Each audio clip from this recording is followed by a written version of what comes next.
To PCAP's Native Prairie Speaker Series. My name is Caitlin Rose-Seiler, and I am the Stewardship Coordinator with Saskatchewan Prairie Conservation Action Plan, or PCAP. Today, Dr. Dan Johnson will be speaking about weather, climate, and their influence on the living things of grassland. I'd like to start by stating we respectfully acknowledge that we are on the traditional territories of many Indigenous nations and communities, past and present. For millennia, they have worked to protect these landscapes and the life these areas sustain. I would like to thank these original caretakers and acknowledge the ongoing work and presence of Indigenous peoples in Canada today. Before we begin, I'd like to note that PCAP's Native Prairie Speaker Series is a monthly presentation, either in the form of a webinar or an in-person talk in a Saskatchewan community on anything to do with Native Prairie conservation or species at risk. It feels like a long time since our last speaker series in August, but I'm excited about our upcoming presentations. On November 17th, Matthew Braun and Tamara Carter with Nature Conservancy of Canada will be speaking about an introduction to the Western Family Prairie Grassland Initiative, and on November 30th, Dinier Minucher from the Canadian Prairies Prescribed Fire Exchange will be speaking about prescribed fire and grasslands. You can register for these webinars on the PCAP website. All past webinar presentations can be found on the PCAP YouTube channel, and this webinar will be uploaded there in the near future.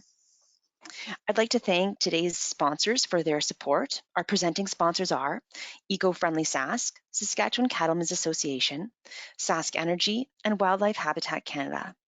Our supporting sponsors are Camp Wolfwillow, as well as Environment and Climate Change Canada. And a reminder to all of our listeners out there, if you have any questions during the presentation, please feel free to type it into the questions section of the webinar dashboard at any time during the presentation. And if you're on a cell phone, you can send your question by chat to the organizer, and questions will be answered at the end of the webinar. Now, a bit about today's presenter. Dan Johnson says our teachers stay with us. He was trained by some of the best plant ecology legends of Saskatchewan, such as Bob Coupland, Stan Rowe, and others in insect ecology by Bob Randall, Dennis Lemkuhl, and Cedric Gillett, and in data analysis by Bill Laverty and enthusiastic science profs such as Dan McEwen. At UBC, where he was a Killam Scholar, he studied with Bill Wellington, Canada's expert on weather and life, Judy Myers, Buzz Halling, and the other ecologists of the Institute of Animal Resource Ecology, and George Eaton of the Department of Plant Science. He retains appreciation for studies of plants and animals together in ecological systems. He has conducted research in grassland ecology, but also insect-plant-wildlife interactions, integrated crop protection, entomology, and related topics. After 20 years as a research scientist with AAFC, where he introduced GIS, insecticide alternatives, and microbial controls, he joined the University of Lethbridge as professor and Canada Research Chair. He teaches data analysis, experimental design, environmental science topics, biogeography, and insect ecology, and received a teaching award from the Students' Union. He organized and chaired the World Conference on Grasshoppers and Locusts held in Canmore, and he led the first Canadian zebra chip and potato psyllid monitoring and research network from 2013 to 2018.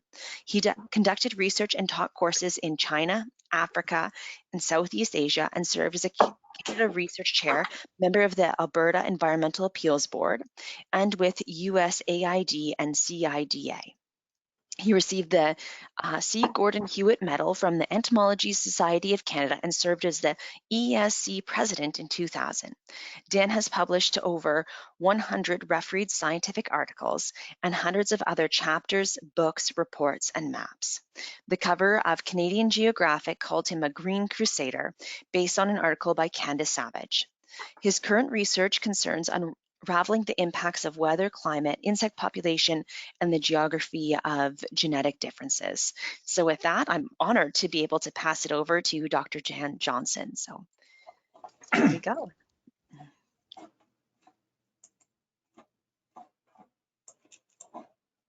Thank you very much, Caitlin. I didn't realize I revealed so much, but that's good. If I don't write those things down, I suppose I forget. Now, does my screen show okay? Yes, everything's perfect. Sound is fine. Okay, I was very happy to be invited to talk about this topic, although like that old Oliver Wendell Holmes quote, nobody can know everything about this topic, even a tiny bit of it. But on the other hand, we all know a fair bit about it. Anyone who's lived on the prairies has weather on their mind all the time and has a wealth of experience and knowledge. It feeds perfectly into a citizen science topic. So this is just to say good morning. This was the sunrise in Lethbridge, where I'm living this morning at 8. It reminds us the atmosphere is always with us. So before I forget, I wanted to acknowledge, in addition to the Native Heritage Acknowledgement, my partners in research lately, the Canadian Agricultural Partnership. We're working on all Alberta study of an insect that's become a big issue. ACA Silver Sage they allow me to work there, and I'm delighted to work with them. And PCAP, of course, thank you for inviting me. First of all, just wanted to ask, why talk about the weather? Because that's what we do all the time anyway. Everyone who lives here for any length of time at all, even a year, is always aware of the weather, and everybody knows something that others don't, and then we have shared knowledge as well. Here's where I work in the summer. I am blessed to continue to work on native grassland and also this regenerated grassland in Alberta. And when I can, I get to Saskatchewan and Manitoba, and sometimes even to Montana. But this summer, this is as close as they let us go for a while, right? So why study weather? Well, in my abstract, I said, there's a few ways we look at it, right? And it's much broader, much larger and deeper than just meteorology, which is large in itself. First of all, as ecologists and as growers, ranchers, farmers, environmental technicians, all those things, we use weather to try to predict where something will be.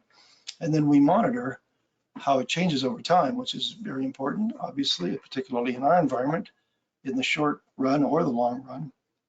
Here's one many people have seen: white-flowered beard tongue, penstemon. We look at endangered species. This is a 9-spotted ladybird beetle that I found down at the Alberta Conservation revegetation site. It used to be very, very common. Now it's very uncommon, partly for biotic ecological impact, competition with others, maybe also because of land use patterns, maybe because of some past insecticide campaigns, who knows?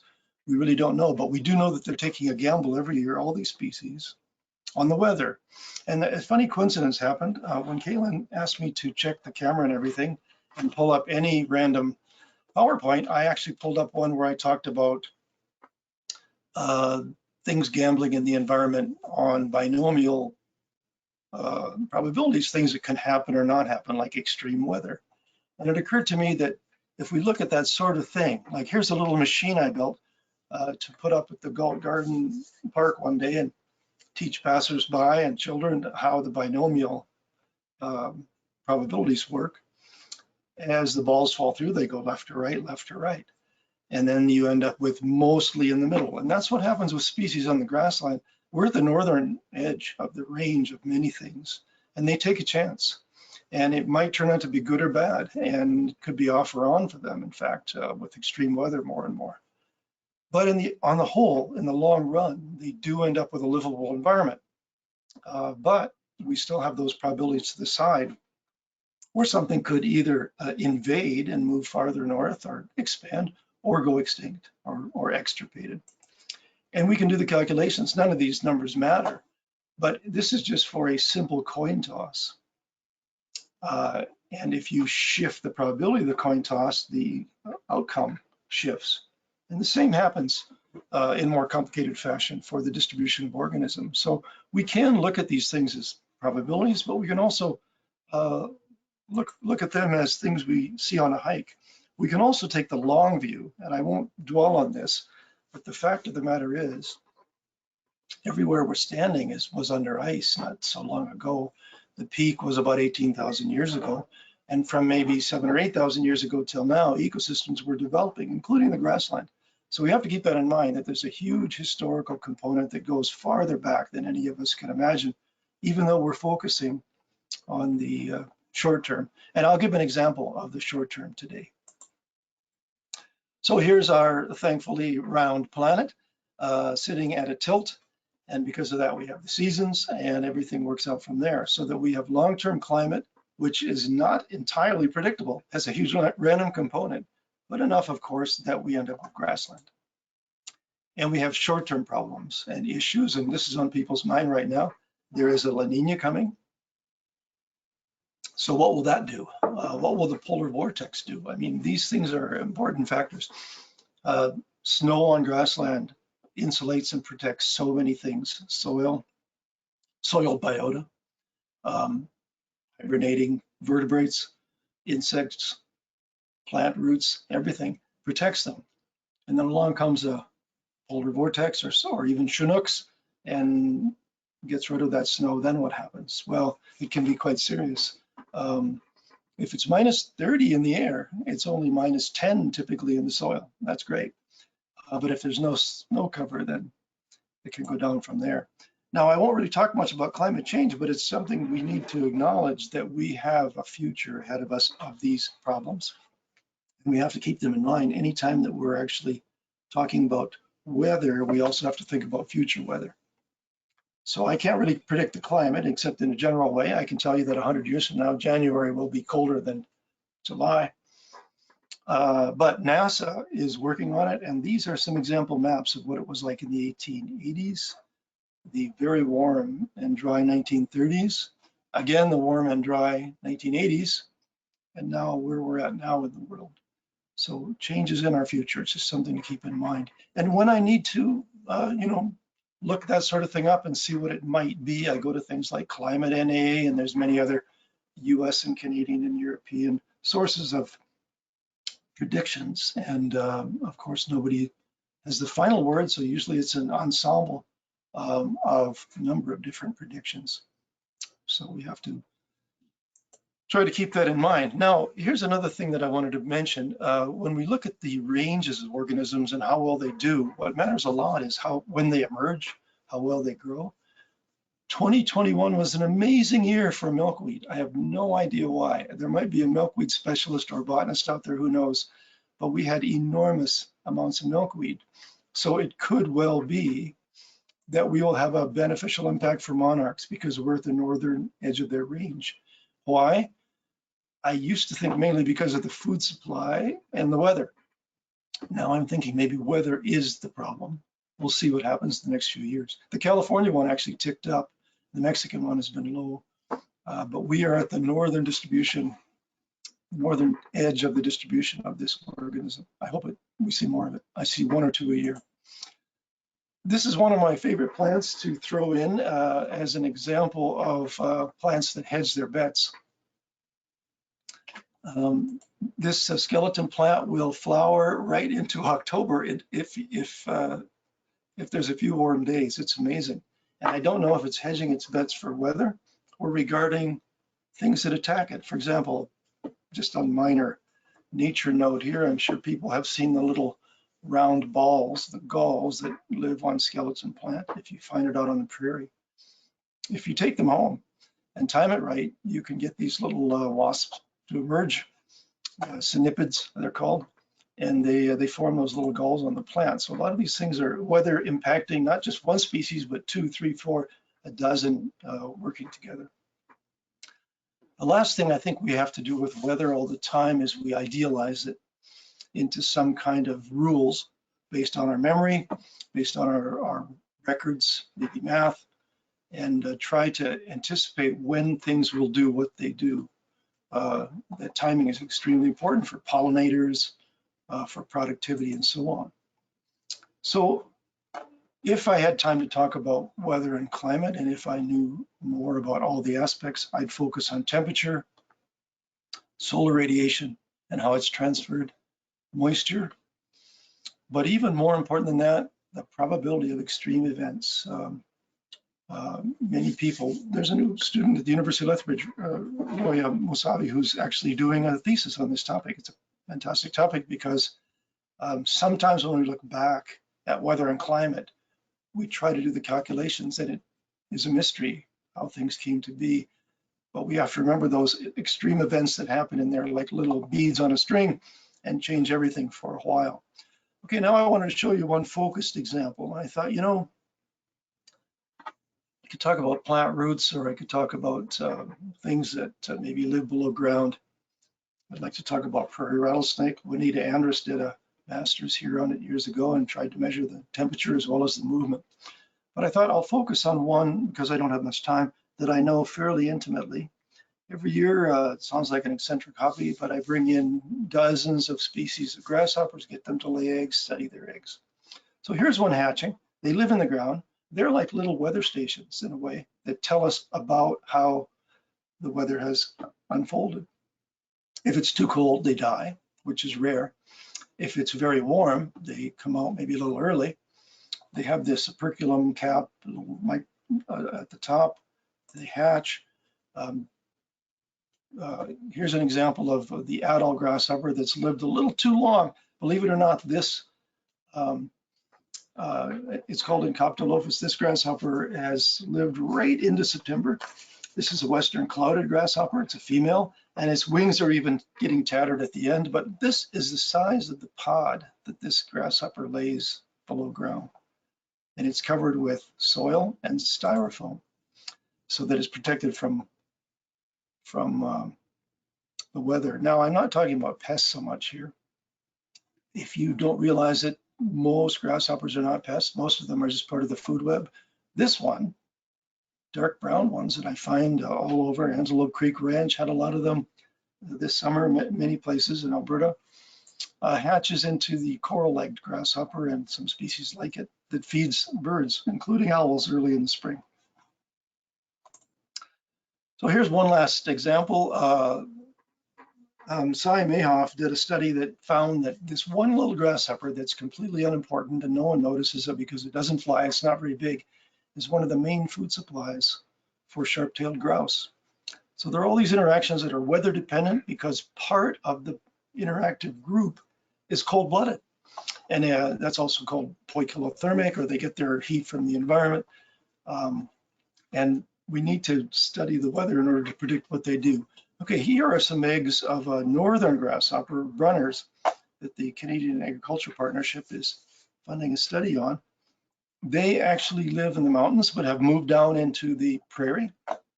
They have this coating that protects them from weather to some extent. Inside those eggs, they start like a small dot, just like the dot we used to look at in the yolk in kindergarten when we examined an egg to find out about what's happening inside. It's really very similar, grows to this full-size embryo, sometimes over the summer, but often completing it in the spring. Begins to look like a little grasshopper all wrapped up with its legs and every perfect bit of its antennae and legs all snuggled in there tight in that egg. It's been doing that for probably 100 million years. So really it's got it nailed down. And one of the things we're actually looking at is the geographic changes and differences in genetics on this topic. Anyway, I won't go into that today, but here's the hatching that occurs after there's enough heat in the spring. So they hit the stopping point, and much like if you've ever tried to grow apple seeds, you have to put them in wet sand in the fridge for a month or two. Grasshoppers and other insects like them are very similar. They need that signal that winter is over. Now, many things do this, of course, anything that's cold-blooded, and plants, of course. And so gardeners are well aware, and farmers are well aware that there are zones of acceptability for crops.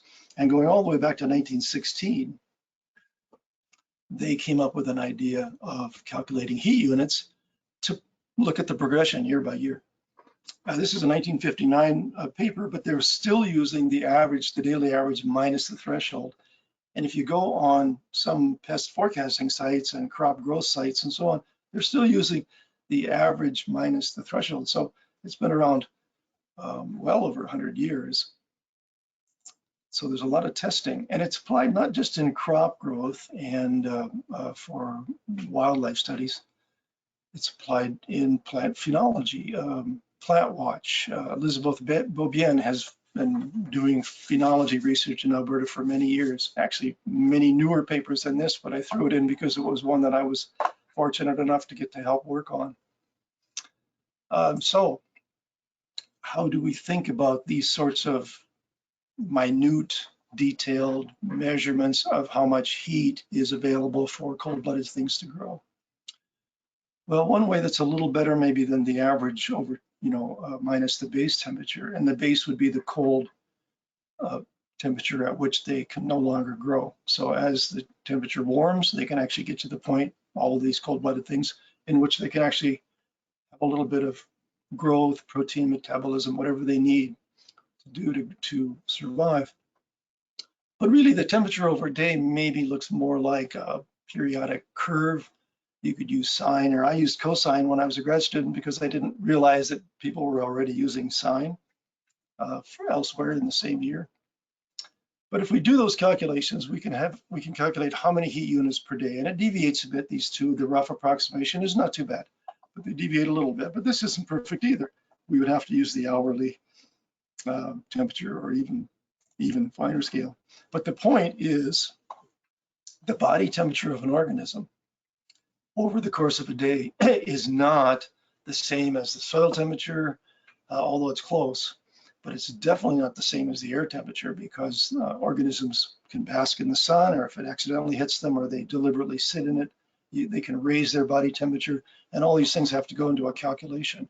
And we could actually calculate that for a number of species across the grassland ecosystems in, say, March and April, to find out when exactly things will start happening, and also to find out whether or not they're happening earlier and earlier with some scattered noise in the calendars. Another place for citizen science to come in big. So what we did, as just a small side topic here, we looked at development rate. So insects and many other things have stages, and they pass through those stages in a certain amount of time. One over that amount of time, whether it's 2.5 days or what have you, is the rate of development. And that is the thing that increases with temperature. Now, it increases with temperature, but it also hits a point at which it's just really harmful. And a lot of our grassland species have very high upper thresholds. They can actually survive at 40. So they rarely get into this zone. But when we fit that to the eggs, we find that, yeah, they are a little more sensitive. So Derek Lacton was someone who's worked in Lethbridge years ago with me, and added a parameter to a very nice model that I had always used by Jesse Logan. And Derek's model was much better, and it's now used by hundreds of researchers to do this sort of calculation. So you have increasing development rate with increasing temperature, and then a drop. And we would like to know exactly when things will do what they do. And as you know about weather, it's highly variable day by day, hour by hour. And of course, these things are all approximations, but it's fine scale. And I think that fine scale can be applied to many, many different species, particularly nowadays. These sorts of equations are easy to fit. Here's one that might seem surprising, that started at 0. Many start at this is development rate. So that's not so surprising, but the temperature here at 0 is maybe 16. It's pretty high. Many things can grow at 5 or 6, 7, 8, and so they all have different thresholds. And they need some kind of biology going on at that upper threshold to survive when things get hot. Now, in the past, perhaps they didn't need it so much, but lately, wow. I mean, this is just one example week from this summer: 37, 37, 37, 35. If you sit in the sun and you're a cold-blooded organism and it's 37 degrees already, you're well on your way to that peak. So that's why sometimes we're talking about non-linearities all the time and taking these things into account. Plenty of room for people to study this as individuals. Here's an example of how year to year can differ. So just as an illustration, not really necessarily for any purpose, but as an illustration, I looked at this unusual year 2018. We had a long, cold, miserable spring. You might remember this, and I thought it was impacting a lot of things on grassland. So if you calculate the degree days, the heat units above a certain threshold, and I use 7.1 because at the time I was studying that as kind of a typical example. It's one organism has that as a lower threshold. So if you calculate that for these different years, typically in April, things start to warm up, start to happen. and then it slowly proceeded into summer. 2018 was really kind of a weather disaster for a lot of those organisms. Nothing happened for a long time. But then when it did take off, it caught up and passed them and actually had higher heat units in June than, and this is for 3 different towns as examples, cities as examples. So this heat unit business that we hear about applied in agriculture all the time and sometimes by entomologists or pathologists and so on, does have, I think, great applicability to wildlife and grassland sustainability. We need to keep on top of it. And that is kind of a plug for the importance of weather station networks. We had a number of them closed. I think 2007 was one of those unfortunate years, but some other ones have closed as well. They're extremely important. Weather stations, museums, a number of other things like that that save data for us and allow us to understand the past and possibly predict the future. Very, very important. And citizens can do this themselves. You could have your own weather station, keep track of it, and not only increase your understanding, but maybe even contribute data. So I thought I would take the broad perspective here for at least a moment as well, since I focused in on that one small example, one where I don't have the answers, but it's a mystery to me how some of these things can survive year by year. You would think that whole swaths of the prairies would have extirpated or even extinct species in certain kinds of extreme weather. And yet there they are, year after year, they keep coming back, they spread, they do their thing. They're fine-tuned to the environment, not in their precise match, but in their rough variability. Buzz Holling, one of my former professors, was mentioned a minute ago, and he talked a lot about command and control and how that point of view does not work in ecology. We have to understand variability and realize that variation and lack of stability is part of a resilient ecosystem, is part of resilient nature.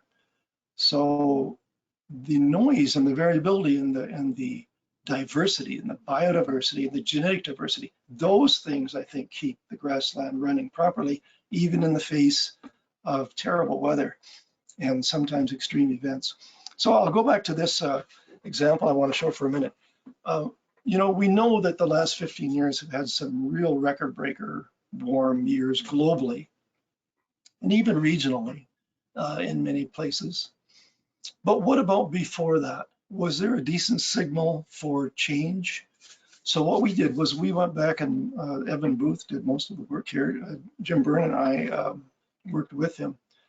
But we went 1950 to 2005, you know, before the big rapid increase in warming. So we went back to the data and Evan downloaded as much as he could, found the very best stations, the one that were in, you know, in the best places to give the environmental temperature for that location and had a decent sequence with not a lot of missing and so on. And that was for Western North America. So it's very applicable to grassland and the West. And then looked at the World Meteorological Organization indicators of climate. And these are the stations we use. So you can see that in our zone, you know, in our grassland zone, we had a number of stations, but not every one, because it's really peppered with stations that kind of have turned off and on, and some better than others and so on. But he divided it into study regions. And of course, the one we're interested in here is the Northwest Plains.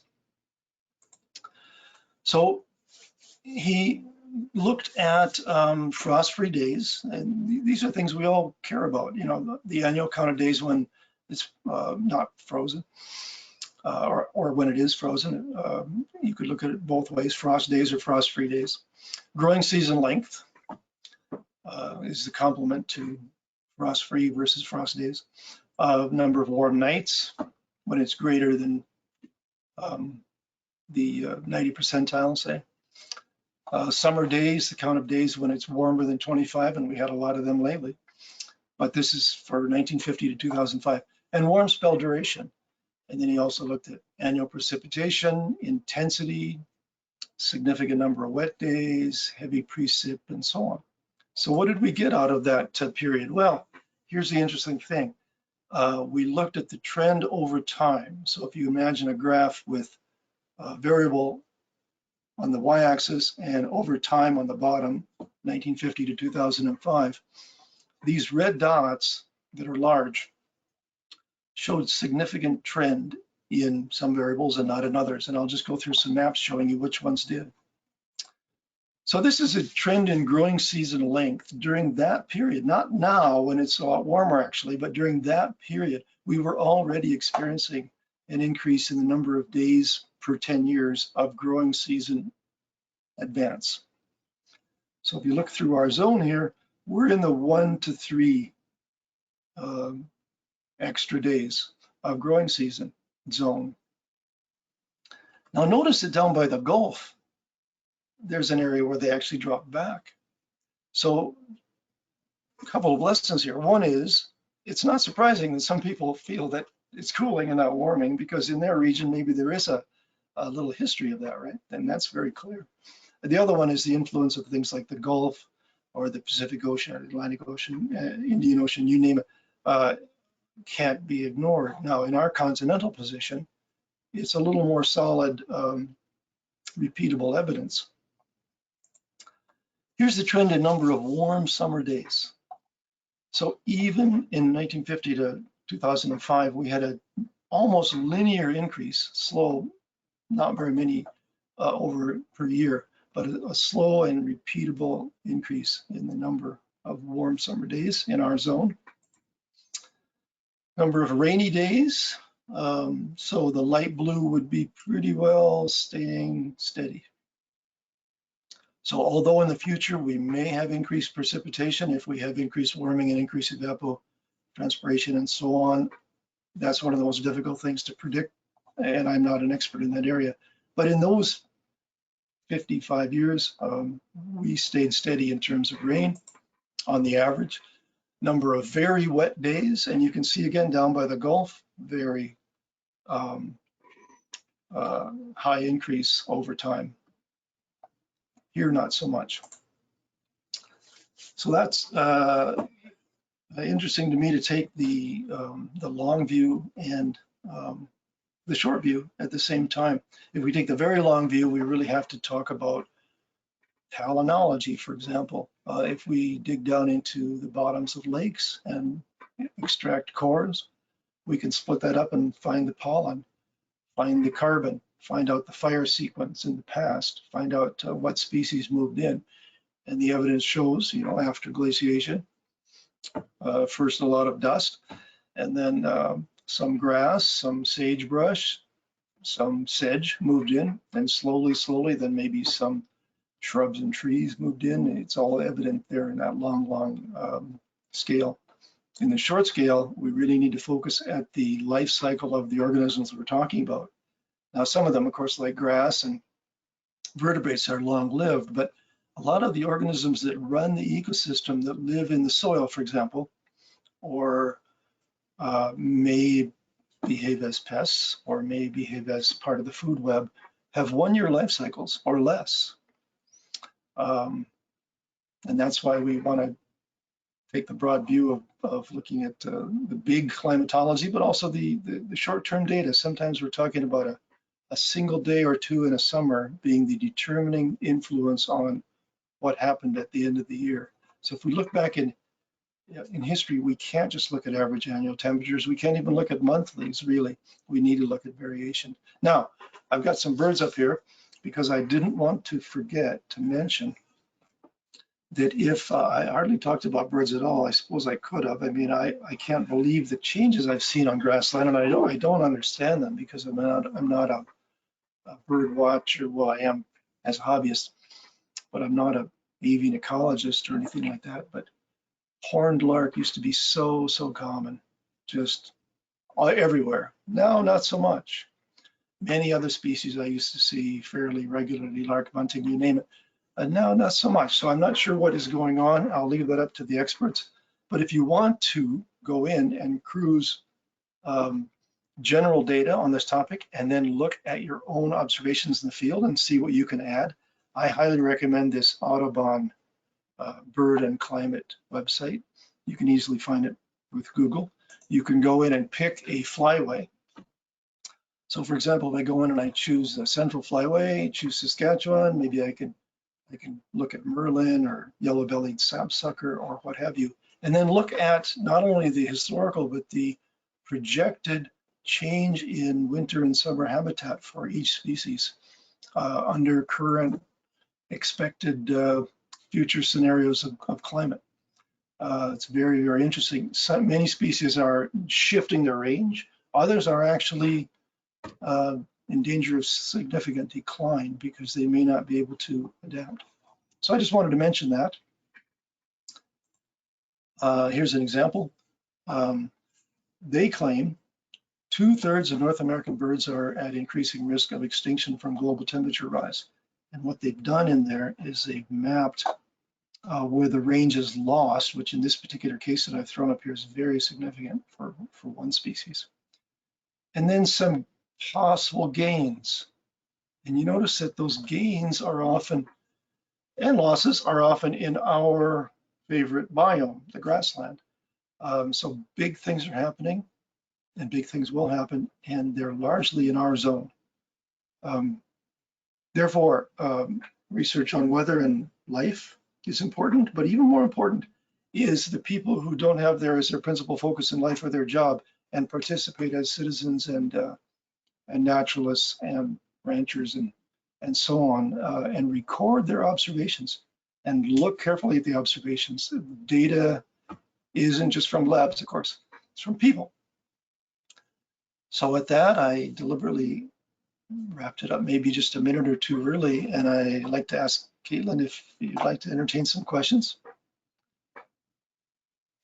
Yes, first of all, thank you very much for the fascinating presentation. It's quite interesting to think about the impacts of climate and weather and on grasslands wildlife. So thank you very much for sharing your wealth of knowledge with us today. We do have a welcome. We do have a few questions from our listeners, and to any of our listeners out there, if you do have any more, feel free to type it in. It's the question section of your webinar dashboard.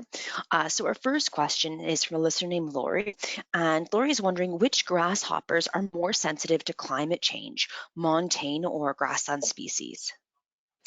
That's a great question. And in fact, I'm up in the mountains looking at montane species. There's 15 of them up there. And in fact, I haven't revealed it to anyone, but I've got a little photo guide coming out, if I can just get it done, on those species. Now, I used to think they were particularly susceptible because some of them live in narrow bands. I mean, there are some that only live between 1,500 meters and the tops of the peaks. So if they did pinch off and go extinct, they would have difficulty repopulating because most of those mountain species don't fly. That's Okay, almost, I didn't know that. it's almost an entirely different question regarding the mountain species. They behave almost like spiders or beetles because they're walking everywhere they go. Wow. But on the grasslands, some of them are particularly well adapted to taking advantage of warm, dry weather. People probably remember, at least people in central Saskatchewan and sort of north central and central Alberta, remember in 2002, 2003, there was an absolute explosion of grasshoppers in that zone between maybe Rosetown and Coronation, Consort, Youngstown, and so on. That was the clear-winged grasshopper. And it's famously good at taking advantage of hot, dry weather. And then in between, almost disappears. So things do happen. Now, I would like to see those sorts of peaks suppressed, maybe naturally, but also maybe if not, then by us in a sustainable way. But I would not like to see the grassland species disappear because let's face it, that is largely the basis of the food web for some birds, particularly grassland songbirds. We did big studies in the early 90s in which we found that certain species of grasshoppers were 70 to 90% of the food brought by the adults back for the fledglings, like chestnut-colored longspur, for example. Now, interestingly enough, in 1 year, key grasshopper that they needed in the spring because it overwintered well, some of them overwinter not as an egg, but actually as an active form, was gone. because a particular Oh, weather event had mm, cleaned them out. Another one interesting. filled in. Another one filled in. So Okay. we need diversity. That's the end of Yeah. that. Yeah, that's right. Thanks for that answer. Okay. Um, we've got lots of questions coming in. I'm not sure, Okay. well, we've got lots of time actually, so maybe we will get to them all. um, David says, Dan, I have heard you talk in the past about insect heat maps that can aid producers in understanding how pests/insects might impact their operations. Are you still producing those? And how much change have you seen in looking back at your previous work? Yeah, I'm not really doing them so much anymore. I would love to get a student, like a geography student or a math student, computer science student, somebody like that on that as a project. That's a great idea. Um, I used to make those and put them on the web for a while. The lentil producers followed them, wheat and barley and others. There is a forecasting group for the prairies that puts out estimates for many different insects, and they put out the maps that come from the surveys. I was involved in the survey long ago, but I'm not so much anymore. But I think that's a good idea. But the problem with those maps is that people really need to use them as a planning tool, Oh, okay. because the fine scale is often quite different. Things can happen, and also locally, in some places there's a broad answer, in other places there's a very broken up answer. So it does not replace field survey, and I think you probably agree with that. But the two together, I agree, that would be a great thing to bring back, more field survey plus those maps. Now, the forecasting group for crop pests does a lot of that, and I recommend finding their website and taking a look. But we could still do weekly, daily maps. The computer Yeah, technology exists now. It didn't in the past. yeah, yeah, yeah. Great, thanks. Bet is wondering, or she says, interesting comment early in your presentation about the effects of loss of snow, Chinook melt on soil biomes. Do you have anything more to add about that? Well, just as a hobby, I monitor it every winter where I live, and I would love it if other people did. We could put it all together and have a database. Yes. Typically, around here in Lethbridge, if we have minus 22 in the air, we typically have about minus 9 in the soil, 1 inch down Okay. where some of these things live. So there's a big, big difference, and that's with snow cover. When that snow cover comes off, then it depends whether you have a clay soil, mineral soil, organic soil. That cold can actually pierce very well with mineral. And that's goes Hmm. back to the first question about the mountains. That's where it's a real big problem. Loss. Nick Hassling at the University of Lethbridge is working on that topic, trying to nail down how the snow cover and the temperature and so on affects the organisms that live there. Yeah, that would be very interesting. Thanks for that answer. Hardy is wondering, what would a weather station cost and how would one obtain one?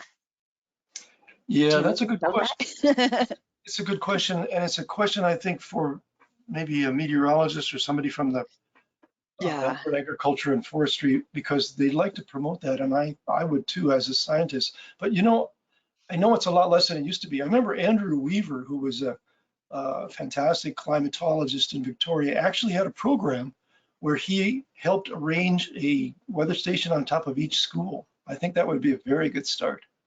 Okay. Great. So Marion is wondering, for the first time, we notice small ball knobs on dandelion stems. What would that be? Do you have any idea? On the stems, on the flowering part It says on the stems. I'm of, assuming that like the stem of the flower, of the but maybe flower. Marion, if you're still on, you can let us know. Yeah. Yes, on the stem of the flower.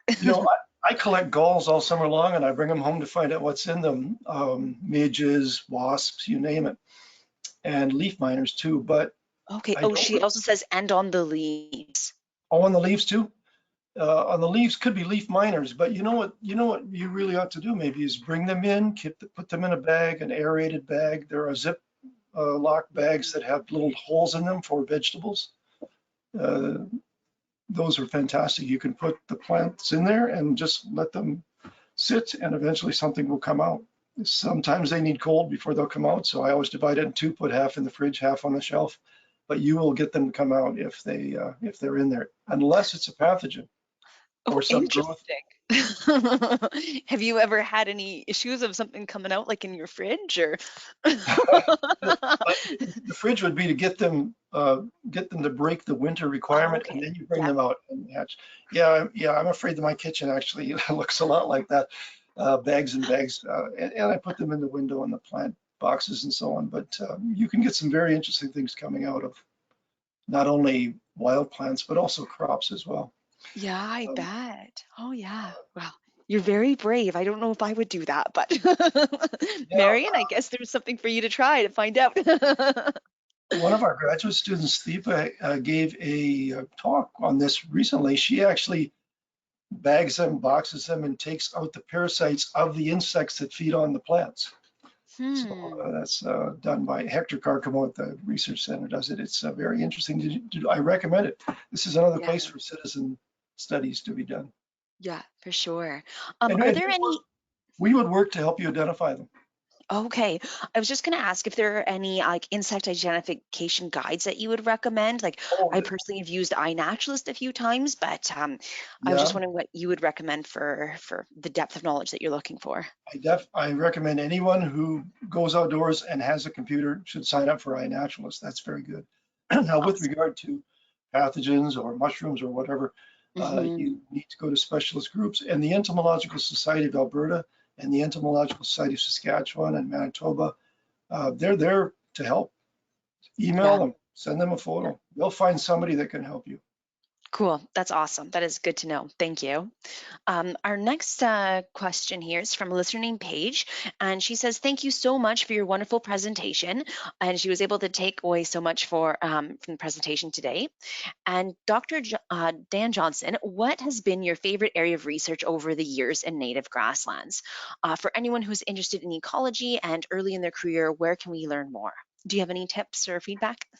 Yeah, I think in a way those are kind of two different questions. I Yeah, have to they are. personally, if I was a billionaire and didn't have to work, I would just study the spiders of grassland all day, every day. It's so fascinating. Yeah. Uh, but with regard to value to society and career, I think looking at whole ecosystem concepts, conservation, sustainability, uh, try to cover the whole of the flora and fauna and understand it. That's a really good start because no matter what you get into after that, you know the Mhm. foundation. But me Yeah. personally, I would just lay out on my stomach and look at black widow spiders all day. I've only seen like two in my 10 years living Oh, out on the really? prairies, so Well, I guess I'm not looking in the right place. I think I'm looking more for flowers and birds and not for spiders. yeah, yeah. The true population of black widows on the prairies is in the hundreds of thousands. Wow, that's amazing. Um, One so species. We only have one here. Yeah. Go ahead. So Next. I'm just going to send everybody by chat. A listener named David has typed in, "Want some fun? Follow Dan on Twitter at Dan Johnson AV." So I'm just going to send that to everybody so everyone can do that. I'm looking forward to it too. And I also want to put a plug out there for PCAP's partner, Nature Saskatchewan. They've done a spider week. So I haven't had a chance to check it out yet. I've just heard about it, but I'm going to definitely go do that and learn more about. That's great. I've been holding back, so now after hearing that there's something positive about my Twitter, I'm going to start posting more. Yeah, don't hold back. Awesome. Well, I think that's all the questions that we have for today. So, just to wrap up our webinar, I just wanted to say thank you so much for taking the time to share your information with us today. And there's lots and lots of attendees that are typing in to say thank you and how much of a great presentation it was. So, yeah, Thank thank you you. I just again. want to say, if you asked any of my students over the years, you'd know we all have great respect for PCAP, and Oh, we great. we bring the documents into class. So thanks very much. Awesome. That is great to hear. To all of our listeners out there, thank you so much for catching it today. We had, I think, over 110 people on the live broadcast. It will be on YouTube in the near future, so feel free to check it out as well as other past presentations. Um, yeah, and we have a few more coming up in at the end of the month in November, at the end of November. So be sure to check out the PCAP website, and you can register for those. So with that, thank you so much, everyone, and have a great rest of your day.